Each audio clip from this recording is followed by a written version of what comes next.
I own your soul.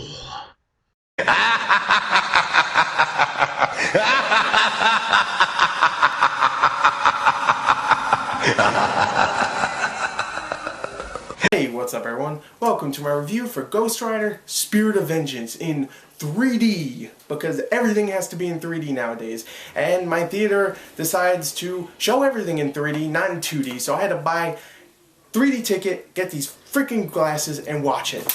Let's talk about this film, because I was actually looking forward to it. Brian Taylor and Mark Neveldine, if you do not know, direct this film, and they, if you also do not know, directed Crank 1, Crank 2, Gamer, which I'll admit isn't that great, but they also wrote Jonah Hex, which I'll forget about. But Crank 1 and 2 are very fun movies, and after watching those films and hearing that they were directing this movie, I was like, that's perfect. It really is. I mean, Gamer, not so great. I mean, it was okay. Jonah Hex I'll just forgive because it was probably just a paycheck so they can do this film. So I'm so looking forward to it when I heard about that. Then the trailer came out, I was like, that looks awesome. I'm definitely looking forward to it now. It looks insane. It looks perfect for them. Nicolas Cage looks insane also, which he always is. So it's awesome. I can't wait. And then the reviews started pouring in and I got a little upset. But I decided, of course, to go see it anyway. I didn't want to see it in 3D, but I decided to go see it anyway. Let's talk about this film.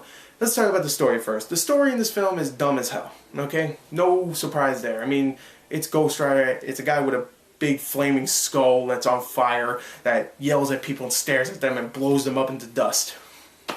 So the story here follows, of course, Johnny Blaze, Ghost Rider, who in the beginning is trying to contain the Ghost Rider. He really is, because he doesn't like it. I don't know. Who doesn't like a skull with flames on it? Fucking weirdo. Anyway, he goes around on his bike doing things with his chain whip.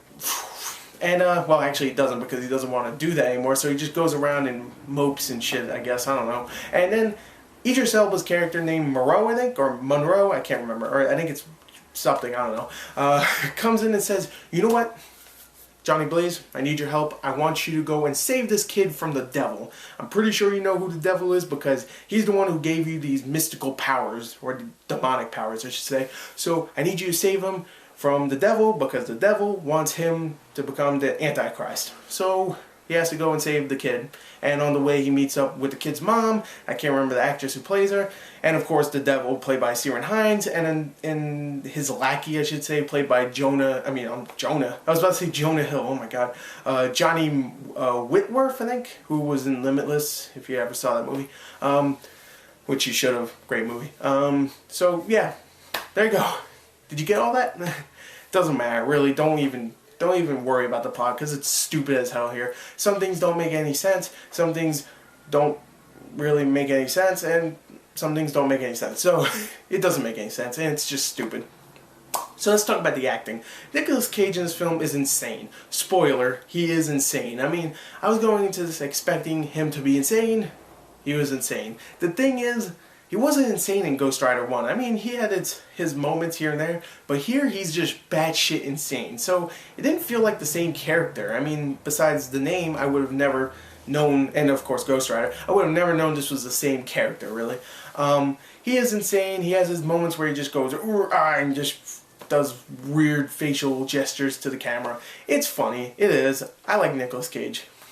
Whatever. The girl who plays the mother in this film, I can't remember her name, she does an okay job. Idris Elba, who I always liked as an actor, does a really good job here. I actually really like this character. He's like a French drunk guy who works for a religion place, Catholic place, I don't know. He's a priest, I guess, I think.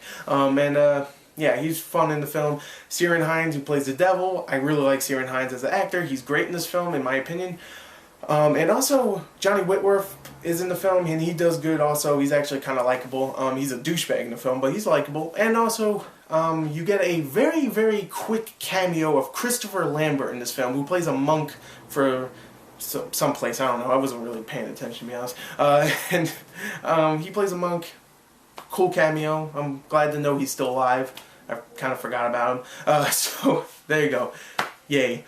So there you go. There's the acting. It's okay also.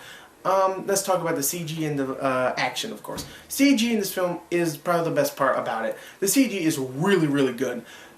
There's one problem with it. There's not that much of the CG. I mean, the CG for Ghost Rider, his skull head and the flames, is really good, but that's pretty much the only special effects in the film. I mean, you get a lot of special effects with like a crane or a vehicle on fire, but it always has to revolve around fire, and that's the thing. The fire looks really good in the film, and it definitely looks like it's a high budget film, but there's a lot of action where it's just, whoo, look at this shit on fire. Isn't that cool? And sometimes it is, but for the most part, it's a lot of fire. And also the action, just like the first film, which this pisses me off because the trailer looked action-packed, is very sparse in the film, or sparse I should say. There's not that much of it, and when there is some, it's not very exciting. There's some parts where Ghost Rider just stares at people and does this, and then kills someone really quickly. It's kind of boring, to be honest. And also, the dialogue does not help. The dialogue's very bad. There is some attempts at humor here and there, and some of it is hit and miss. And the direction isn't all that great. One thing I will say that is really good is the camera work. Mark Neveldine and Brian Taylor always do great camera work. They always do these insane shots, and they do a great job here. Overall, Ghost Rider: Spirit of Vengeance is a very disappointing film. I was very looking forward to it. I was really looking forward to it, and it kind of disappointed me. I will say this though, okay? I could see them doing another one as long as they write it themselves, because they did not write this film. Jonah Hex was probably just a screw up. I could see them doing another one, them writing it though. I would love to see them do another one. This one was definitely not that great. It had some moments here and there that was okay, but for the most part, it really wasn't all that great. It was kind of boring in parts. This 3D was not good at all. It's definitely not a fantastic film. I'm very disappointed. So I'm going to give it a 23 out of a 40. Not a terrible film, but not a great one either. There you go. There's Ghost Rider: Spirit of Vengeance. Go see it if you really want to see a guy with a flaming skull and Nicolas Cage go, and, that's what he does, I swear. Anyway, there you go. Thank you and goodbye.